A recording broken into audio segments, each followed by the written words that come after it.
라는 제목으로 하나님 말씀 증거하도록 하겠습니다. 보통 사람들이 인생을 이렇게 묘사할 때가 있습니다. 울면서 태어난다. 그리고 이를 갈면서 산다. 그리고 한숨 쉬면서 죽는다. 그러니까 쉽지 않다 그런 얘기죠.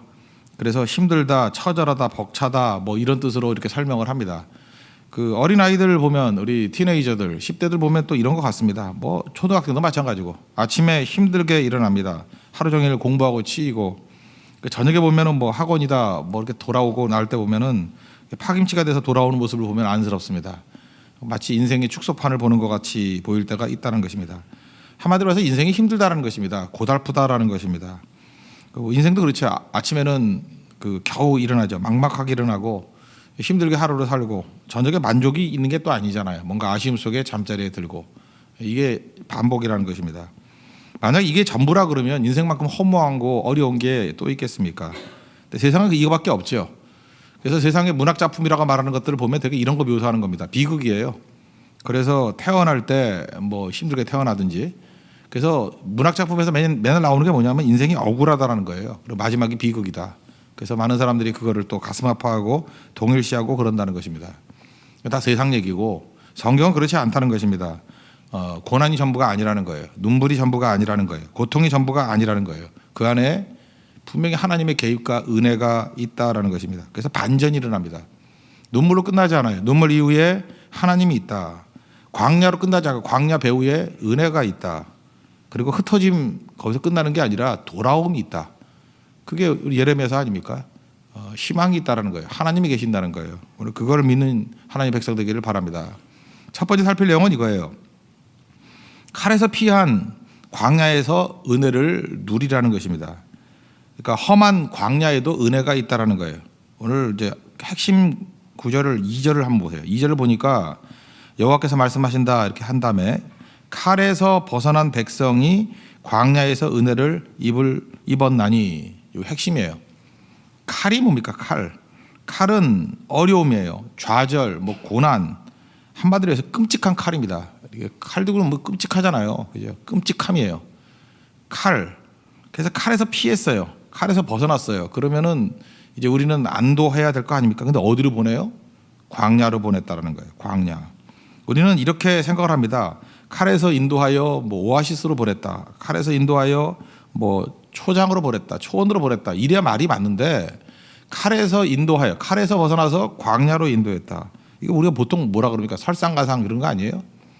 칼이나 광야나 그게 그거지 않냐? 그게 아니라는 것입니다. 광야는 나쁜 이미지가 있지만 여기서 말하는 광야는 그게 아니라는 거예요. 오히려 하나님의 은혜가 임하는 장소라는 것입니다. 한번 쉽게 해서 사람이 예를 든다 그러면 다윗을 보십시오. 다윗이 사울 왕궁에 있었습니다. 거기서 칼이 있었잖아요. 창 집어던지고 죽이려고 그러고. 그래서 어디로 하나님이 피하게 만드셨어요? 광야로. 그럼 우리 이렇게 생각하잖아요. 사울의 칼에서 피했더니 광야 그게 그거지. 도찐개찐 그러잖아요. 근데 그렇습니까? 아니죠. 광야에 은혜가 있잖아요. 광야가 오히려 왕이 되기 위한 준비하는 처소였다는 것입니다. 요셉도 마찬가지죠. 요셉이 사실은 노예로 팔려간 거, 그거 칼이죠. 끔찍한 칼이죠. 근데 성실하게 노예 생활했더니 감옥으로 가요. 광야로 보낸 거 아니에요? 아니 노예나 감옥이나 그게 그거지. 아니죠. 감옥 안에서도 하나님의 은혜가 임하니까 그것이 왕 앞에 서게 되는, 바로 왕 앞에 서게 되는 그 은총의 광야가 되잖아요. 원래 여러분들 삶 속에서 지금 광야라고 생각하는 사람이 있습니까? 이 칼에서 피했더니 광야야? 아닙니다. 그 광야, 하나님 인도하시는 광야는 겉으로 볼 때는 하나도 변화된 것 같이 많이 보이지만 은혜가 있는 곳이라는 겁니다. 바울도 그랬죠. 바울도 유대인들이 죽이겠다 그랬더니 그저 그 칼이죠, 칼. 바울 죽이지 않으면 먹지도 마시지도 않겠다고 하는 사람이 40명이 있었대요. 그러니까 얼마나 공포입니까? 목숨의 위기 가운데 있었다고요. 하나님 피한다고 하는 것이 감옥이잖아요. 광야죠. 근데 그 광야가 은혜가 임하니까 그를 보호하게 되고 그렇게도 가고 싶은 로마를 로마 국비로 가게 만드는 은혜의 길이 열리잖아요. 그러니까 내가 지금 당하는 이 광야, 칼에서 피했더니 광야가 뭐야? 아니에요. 하나님이 인도하신 광야는 은혜가 임하는 곳이라는 겁니다. 그래서 칼에서 피했더니 광야로 보냈다. 여기서 보여주는 메시지가 뭐예요? 하나님께서는 환경 바꾸는 싸움 하시는 게 아니라는 거예요. 조건 바꾸는 싸움 하시는 게 아니라는 거예요. 환경과 조건이 그대로라 할지라도 광야라 할지라도 하나님의 은혜가 임하면 거기서 일어서게 된다는 것입니다. 그래서 사도 바울도 빌립보서 4장에서 뭐 항상 기뻐하라, 뭐 항상 이렇게 능력 있게 살라, 뭐 이런 메시지가 쭉 나오지 않습니까? 근데 4장 11절, 12절, 13절 한번 보세요. 내가 궁핍함으로 말하는 게 아니다 그러면서 이 두 가지 대비를 하잖아요. 이건 뭐예요? 여러 가지 조건과 상황을 얘기를 하는 거예요. 내가 비천에 처할 줄도 알고 풍부에 처할 줄도 알고. 비천, 풍부, 극과 극이잖아요. 또 배부름과 배고픔, 이 극과 극이잖아요. 그 다음에 풍부와 궁핍, 이 극과 극이잖아요. 여기서 일체의 비열을 배웠대요. 그 무슨 얘기예요? 난 조건 때문에 움직이는 사람이 아니라는 거죠. 그리고 13절이 나오는 거죠. 내게 능력 주시는 자 안에서 내가 모든 것을 할 수 있느니라. 많은 사람들은 조건 따지지 않느냐, 뭐 배부름이냐 배고픔이냐. 우리 묻는 게 뭐예요? 너 배부르 배고파? 이거 묻잖아요. 너 지금 풍부해 궁핍해? 우리 인사도 그렇잖아요. 요즘 사업 잘 되세요 안 되세요? 이게 관심이잖아요. 건강하세요? 뭐 병 드셨어요? 그거 아니에요? 애들 대학 잘 갔어요? 떨어졌어요? 뭐 맨날 이런 거 묻는 거 아니에요? 이 조건을 묻고 있잖아요. 근데 사도 바울은 일체의 비결을 배웠대. 그런 거 나한테 더 이상 묻지 말라는 거예요. 그게 내 사역에 아무 관계 없다 그 얘기죠. 그리고 초점을 어디에 맞추는 거예요? 내게 능력 주시는 자, 거기에 초점을 맞추잖아요. 내가 모든 것을 할 수 있어. 이게 광야에서도 은혜가 임하면 설 수 있다라는 믿음하고 동일한 믿음이라는 것입니다. 그래서 모든 상황 속에서 우리는 감사하고 찬송할 수 있습니다. 하나님 만나기 때문에. 그래서 이스라엘 백성들에게 지금 주시는 메시지가 이거예요. 너 칼에서 피했다고 안락한 조건으로 가려고 생각하지 마라. 하나님께서 인도하시는 건 칼에서 광야로 인도하신다. 이 훈련이에요. 그 매번 이렇게 인도한다는 게 아니라 이게 훈련이라고요. 환경과 조건이 아니라는 거예요. 어느 곳이든지 하나님의 은혜가 임하는 곳에서는 승리할 수 있다. 이게 사실은 바벨론 포로의 목적이죠. 너희들은 맨날 예루살렘 성전에서만 은혜를 받는다고 생각하는데 아니지. 성전이 무너지고 깨지더라도 하나님의 백성들이 하나님을 찾는 곳에 하나님의 은혜가 임하면 바벨론에서도 하나님의 영광이 드러나고 바벨론에서도 하나님은 일하시는 분이야. 이걸 보여주고 있다는 것입니다. 여러분 조건 때문에 흔들리지 마십시오. 오늘도 하나님만 붙들고 바울과 같이 내게 능력 주시는 자 그분 붙들고 내가 모든 것을 할 수 있느니라 이 고백이 있는 믿음의 종 되기를 바랍니다. 그래서 초대교회 문헌에 보면은요, 그 로마 시대 문헌이에요. 문헌에 보면은 그 노예들이 있지 않습니까? 여러 노예들이 있는데 뭐 남녀 노예가 있을 거 아니에요. 노예들이 주로 사고 파는 게 20대래요. 젊었을 때 많이 사고 팔 거 아니에요. 그때 가장 높은 가격을 매기는 노예가 누구냐? 크리스찬 노예래요. 크리스찬 노예. 이게 로마 문헌에 나와 있어요. 크리스찬 노예가 왜 비싸냐? 노예면은 이게 우울하고 암울하고 이래야 되는데 항상 감사가 넘치고 기쁨이 넘치고 그다음 온전하게 충성하더라는 거예요. 마치 창세기 39장에 나오는 노예 요셉과 같은 모습이 있더라는 거예요. 여러분 초대교회 많은 성도들 물론 빌레몬과 같이 부자도 있었고 그죠? 니고데모라든지 아리마대 요셉 같이 부자도 있었어요. 근데 대다수가 그 가난한 또는 뭐 힘없는 노예였던 거 아십니까? 사실은 대다수의 성도들이 노예였어요. 그죠? 근데 그들이 노예지만 감사와 기쁨이 있더라는 거예요. 그래서 주인들조차도 쟤네들은 뭔가 달라. 그래서 시간이 지나면서 가격이 올라갔대요. 웃기는 해프닝이 벌어졌는데 노예 상인들이 이게 노예들 모아다 놓고 너도 크리스찬 되라 그랬대요. 전도했대요. 이유는 뭐 좋은 목적은 아니에요. 비싸게 팔라고. 크리스찬이라 그러면 더 비쌌대요. 그래서 너 예수 좀 믿어라. 그러다가 300년 만에 로마가 뒤집혔다라는 것입니다. 성도의 영향력은 바로 여기에 있다라는 거예요. 어떤 조건 속에서도 조건에 흔들리는 건 그리스도인이 아니에요. 그죠? 진짜 믿음이 아니라고. 진짜 믿음은 그죠? 어떤 조건에 놓인다 할지라도 그죠? 내가 왕궁에 있든지 아니면 그 산지에 있든지 골짜기에 있든지 어디에 있든지 내 주 예수 모신 곳이 그 어디나 하늘나라 이것을 외칠 수 있는 성도가 되어야 된다는 것입니다. 아주 뭐 사소한 얘기인데 어떤 성도가 군대에서 있었던 일이래요. 군대는 그런 거 아닙니까? 그 노예로 시작해서 황제로 끝난다. 옛날 군대 얘기죠. 뭐 요즘엔 어떤지 모르지만 그 노예로 시작해서 황제로 끝난다 그러지 않습니까? 그러니까 이등병일 때는 정말 이건 뭐 살지 아니에요, 그죠? 하지만 고참이 되면 또 나름대로 살만한 곳입니다. 근데 어떤 형제가 이제 예수 잘 믿다가 이제 군대 갔어요. 근데 이등병이 되는데 봄쯤이었습니다. 봄에 이렇게 그 청소를 식당 청소를 시켰대요. 청소를 하고 있는데 이등병 주제에 그죠? 바깥에 보니까 햇살이 너무너무 아름답더라는 거예요. 햇살이 그래서 너무 아름다워서 하나님을 찬미하지 않고는 견딜 수 없다. 그래서 콧노래로 주 하나님 지으신 모든 세계 하면서 콧노래로 이렇게 노래를 부르고 있었다는 거예요. 그때 지나가던 고참 병장이 묻더라는 거예요. 너 여기서 노래 부르냐? 너 뭐냐? 그러더라는 거예요. 군생활 편하냐? 그러더라는 거예요. 그래서 이제 깜짝 놀라가지고 이제 드디어 뭐 기합을 주려 그러는가 보다. 그랬더니 그게 아니라 이렇게 얘기하더라는 거예요. 야, 너는 이등병 주제에 노래가 나오니 그 얘기예요. 그렇죠? 그러면서 나는 너는 천국을 살고 있는데 나는 지옥을 살고 있구나 그러더라는 거예요. 그래서 사실 계급으로 볼 때는 병장이 천국을 살아야 되는데 병장은 지옥을 살고 있고 이등병은 천국을 살고 있는 거예요. 병장은 이등병 같은 마인드를 갖고 있고 이등병은 병장 같은 마인드를 갖고 있는 거예요. 우리 회사를 친다 그러면 사장은 계약직 같은 마인드를 갖고 있는 거고 계약직인 사원이 아무 부장도 없는데 그런 사장보다 더 평안함과 강건함이 있는 거예요. 이유가 무엇입니까? 그 안에 하나님이 계시기 때문에 그래요. 그래서 초대교회 이 로마 시대 때의 주인들도 이해를 못하는 거예요. 주인도 이해를 못하는 거예요. 왜 너희들이 왜 나보다 더 기쁘지? 나보다 왜 더 평안하지? 저 이유가 뭘까? 잠깐 묻게 되는 거죠. 그러다가 300년 안에 기독교 국가, 콘스탄틴 때 기독교 국가가 되잖아요. 기독교 국교, 그죠? 국가 종교가 돼버리잖아요. 뭐 이거에 대해 비난도 많이 있지만 그 당시 그 모습을 어떻게 우리가 무시할 수 있겠습니까? 그리스도인의 파워가 거기에 있더라는 거예요. 여러분 광야에 있다 할지라도 칼에서 피했더니 왜 광야야? 그게 아니야. 하나님의 은혜가 임하면 그것이 하나님의 영광의 장소가 될 수 있다라는 것입니다. 우리 데살로니가전서 5장 16절 18절 기억나시죠? 항상 기뻐하라, 쉬지 말고 기도하라, 범사에 감사하라. 이거 여러 가지 바꿨습니다. 바꿨는데 일단 지금으로 바꿨죠. 지금, 그죠? 항상 쉬지 말고 범사, 그게 뭐예요? 항상이니까 언제라니까 지금 포함이죠. 지금 쉬지 말고니까 지금도 포함이잖아요. 범사니까 모든 일, 지금 일도 포함되잖아요. 지금. 근데 요걸 한 가지 또 다른 말로 표현한다면 일단도 돼요. 일단. 그죠? 우리가 뭐 이것저것 생각하지 말고 먼저 하자니까 먼저. 그래서 주 안에서 일단 기뻐해. 그죠? 주 안에서 일단 기도해. 기도부터 하는 거예요. 일단. 그죠? 지금 뭐 거의 비슷한 얘기지만. 그리고 감사도 일단 감사부터 하는 거예요. 이 성도의 삶이에요. 그래서 우리 교회에서 이제 찬양을 부를 때 1절은 주 안에서 항상 기뻐해. 2절은 일단 기뻐해. 3절은 지금 기뻐해.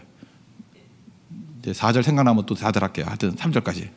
그죠? 이게 되게 중요한 것 같죠? 이게 일단 기뻐하는 거, 일단 기도하는 거, 일단 감사하는 거.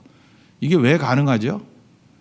하나님 바라볼 때 이게 조건과 환경 속에서 우리는 반응하는 자가 아니기 때문에 하나님 보이죠? 그럼 일단 감사하는 거예요. 일단 기도하는 거예요. 일단 기뻐하는 거예요. 그게 성도의 삶이라는 것입니다. 여러분들 일단 주님 앞에 기뻐하고 일단 기도하고 일단 감사하는 하나님의 거룩한 종 되기를 축원합니다. 두 번째 살필 것은 울며 기도할 때 하나님이 숨어서라도 일하신다는 거예요. 우리 눈에 안 보이지만 간구하면 일하신다는 거예요. 오늘 8절과 9절을 한번 보시면 8절 보시면 이 돌아오게 만든 사람들의 면면이 나와 있습니다. 중간쯤 보세요. 맹인이 돌아오고 다리 저는 사람, 잉태한 여자, 그다음 해산하는 여자가 큰 무리를 가지고 이렇게 돌아온다 이렇게 얘기합니다. 맹인, 다리 저는 사람, 임신한 사람, 또 해산하는 여자. 무슨 얘기예요? 이게 평안한 사람 없다라는 거예요. 온전한 사람 없다라는 거예요. 다 같이 부족하고 연약한 자를 모으신다는 거예요. 또 다른 말로 하면 어려움 있는 사람들을 모으신다는 거예요. 우리 교회에서도 보면은 왜 교회에서 왜 이렇게 어려운 사람들이 많아요? 이러잖아요. 그죠? 왜 이렇게 힘든 사람이 많아요? 왜 저렇게 약한 사람이 많아요? 이렇게 멘탈이 약한 사람이 많아요? 그러면 아무것도 안 될 것 같죠? 그렇지 않아요. 하나님께서 그렇게 약한 자를 또 부르셔요. 부르셔가지고 그들이 어떤 계기가 되든 간에 일단 1차는 연약한 자를 부르신 거예요. 이 고린도서 1장과 똑같아요. 지혜 없고 연약한 자를 부르세요. 약한 자를 부르세요. 연약한 자를 불러 모으셔서 연약하니까 그들이 제일 잘하는 게 뭐예요? 이것도 안 하면 아무것도 아니지만 울며 간구하는 거예요. 울며 간구하는 거. 9절 보세요. 울며 돌아오리니. 그 다음 뭐래요? 간구할 때 울면서 간구하는 거예요. 연약한데 울면서 간구하는 거예요. 그랬더니 하나님께서 예비하신 게 뭐예요? 물 있는 계곡에 고든 길로 가게 하리라. 물 있는 계곡에 고든 길, 이게 뭐예요? 하나님의 축복의 장소로 이끌어 가신다는 거예요. 이게 하나님이 일하시는 거예요. 그래서 연약한 자들이 하나님의 최종 승리를 맛보기 위해서 중간 이 블랙박스 같이 들어가는 게 뭐예요? 울며 간구하는 거. 울며 간구할 때 그럼 우리는 이러죠. 그럼 뭐 일을 해야지 울며 간구한다고 뭐가 다 되느냐? 다 돼요. 하나님이 일하신다는 것입니다. 이거 쉽게 이제 예를 한번 든다 그러면 그 요나서를 읽어보면은 요나서가 이게 딱 맞는 것 같아요. 그죠? 이제 불순종했습니다. 1장에서 불순종했어요. 니네를 가라 했더니 이게 말 안 듣고 또 다시스로 도망치려고 하다가 풍랑을 맞았어요. 그랬더니 풍랑 중에 이제 집어 던지죠. 물고기를 예비시켜 준 것도 은혜죠. 그랬더니 씹지도 않고 삼켰어요. 그랬더니 여러분들 물고기 뱃속에 들어가 있다 그러면 얼마나 힘들겠어요. 거기에 온갖 냄새 나고 그냥 끈적끈적 뭐 위액 나오고 그 어떻게 살겠어요, 그죠? 그래서 본인도 그래요. 스올이라고 지옥이래. 지옥의 바닥까지 내려갔대요. 어쨌든 3일 있다가 토했어요. 근데 한번 이런 생각 안 해봤어요. 바다 가운데에서 물고기 뱃속에 들어갔어요. 근데 이 물고기가 삥삥 돌다가 바다 가운데서 토하면 뭐래? 죽는 거 아니에요? 바다 가운데서 토하면 죽는 거 아니에요? 근데 이 물고기가 성령 충만한 물고기야. 그죠? 이렇게 계속 하면서 3일 동안 얼마나 힘들겠어. 뱃속에서 이게 뭐야 하면서 그 물고기는 어디로 움직이고 있어요? 해변으로 움직이고 있어요. 해변으로. 그죠? 이 바다 한가운데도 풍랑 맞아가지고 해변으로 움직이고 있어요. 그 물고기한테 뱃삭도 내지 않았는데, 그죠? 공짜로 이렇게 해변으로 움직이고 있어요. 그리고 토할 때도 어디서 토해요? 하나님이 토하는 타이밍, 하나님이 정하신 때가 있어요. 여기다 하고 토했더니 해변이에요. 그렇게 산 거죠. 물고기 뱃속에서 기도한 내용이 요나서 2장이잖아요. 우리가 그래요. 지금도 광야에서 고통 속에서 울며 간구하며 기도해요. 그러면 내가 기도했던 그 자리에서 토해낼 줄 알지? 아니에요. 물고기가 우리를 삼키고 난 다음에 나를 토해내는 장소는 해변이에요. 그럴 때가 얼마나 많은지 알아요? 우리는 그냥 아무것도 무의미하게 시간만 보낸 줄 알아요. 이게 뭐냐? 고난 속에 있다. 그래서 우리는 넘어졌다 일어서면 그 자리에서 일어서는 줄 알아요. 근데 그렇지 않아요. 울며 간구했을 때 눈 떠보면 내가 그렇게도 힘쓰고 애써서 가고자 하는 그 자리에 서 있어요. 요셉이 언제 노력해서 바로 앞에 섰나요? 그죠? 그냥 광야 속에서 그는 하나님 믿고 섬기고 기도하고 간구하고 나아갔을 때 눈 떠보니까 감옥이고 눈 떠보니까 바로 왕 앞 아니었어요? 그 한 일이 뭐가 있어요? 내 힘으로 할 수 있는 게 뭐가 있냐가 우리가 그냥 간구하고 기도하고 기다리는 거예요. 그게 고난을 감수하고 거기서 찬송하고 기뻐하고 감사하고 하나님이 일하시는 거예요. 토해냈더니 그 자리가 해변이더라. 그 자리가 왕 앞이더라. 이 무슨 얘기입니까? 섭리 얘기하는 거예요. 기도할 때 하나님의 섭리의 손길, invisible hand. 이게 에스라, 느헤미야에서 제일 많이 나오는 단어예요. 여호와의 선하신 손. 선하신 손이 우리를 이끌어 주신다는 거예요. 우리가 할 일은 뭐예요? 하나님 바라보고 울며 간구하는 거. 그러면 여러분들이 로비 안에도 뛰어다니지 않더라도 하나님이 변화시킬 사람의 마음 다 변화시켜 주시고 어루만져 주시고 그다음에 또 결정해 주시고 이스라엘 백성들이 언제 로비했어요? 고레스의 마음이 변화돼가지고 그냥 가라 그런 거지. 언제 아하수에르 왕의 마음을 벽해시려 노력했어요? 그냥 변화된 거고. 아닥사스다 왕의 마음을 변화시키려고 그랬어요? 지가 알아서 조소 써주고. 이게 하나님의 보이지 않는 손, invisible hand라는 거예요. 이게 뭐 비슷한지 모르겠지만 우리 인간 부모의 사랑보다 하나님의 사랑이 더 크겠죠. 그래서 비유하자고 좀 느끼기 편하라고 한 가지 예를 하나 든다 그러면 어떤 분이 이제 퇴근을 하는데 퇴근할 때마다 이렇게 보는 분들이 있지 않습니까? 아파트인데 조그만 아파트인데 퇴근길에 그 모자 어머니하고 아들이 이렇게 항상 같이 그 산책하는 모습을 매번 본대요. 근데 아들은 40대 초반 한 40쯤 돼 보인대요. 그런데 이게 뭐 몸이 안 좋은지 휠체어 타고 다니다가 그 다음부터는 이렇게 목발을 짚고 힘들게 걷는데 뒤에서는 백발의 어머니, 그러니까 뭐 나이는 얼마인지 모르겠대요. 그냥 백발의 어머니가 뒤에서 이렇게 돌보면서 걷더라는 거예요. 엉거주춤. 아들은 걸으면서 어머니가 돌봐주고. 보기 안쓰럽죠. 저거 아들이 엄마를 돌봐야 되는데 늙은 어머니가 아들을 저렇게 돌보고 있구나. 근데 좀 비도 좀 추적추적 내리고 그 좀 서글픈 날이 있었대요. 근데 그날도 우산도 안 받고 걷더래요. 그래서 마음속에 그런 마음이 들더래요. 아니 저놈 저거 어머니도 저 나이 들고 힘든데 이런 날은 좀 나가지 말자 그래야 될 텐데 뭐 이런 날까지 산책을 하나, 저 어머니 저거 감기 걸리면 어떡하나, 뭐 이렇게 생각이 들더라는 거예요. 근데 얼마 지나고 난 다음에 이제 안 보이더래요. 안 보여가지고 궁금하잖아요. 몇 년을 그러고 다니니까, 그냥 아니 몇 달을 그러고 다니니까. 경비 아저씨한테 물어봤대요. 그 왜 그러냐? 그 지나가던 분들 못 봤냐? 그랬더니 경비 아저씨는 잘 알잖아요. 아들은 그 태어날 때부터 선천적으로 몸이 불편한 아들이었대요. 선천적으로. 그리고 어머니가 싹바느질 해가지고 조그만 아파트 산 거고, 그 다음에 그 남편 떠나가고 난 다음에 이 선천적 장애를 갖고 있는 아들 이 돌봐주느라고 세월을 다 보냈다라는 거예요. 근데 1년 전쯤에 병원에 갔더니 속이 더부려서 병원에 갔더니 글쎄 그 노모 어머니가 위암 판정을 받았대요. 너무 많이 번져가지고 길어야 1년이다. 1년밖에 못 산다. 사실은 그 아들이 아픈 것보다 엄마가 더 아픈 거죠. 근데 왜 계속 억지로 산책을 했죠?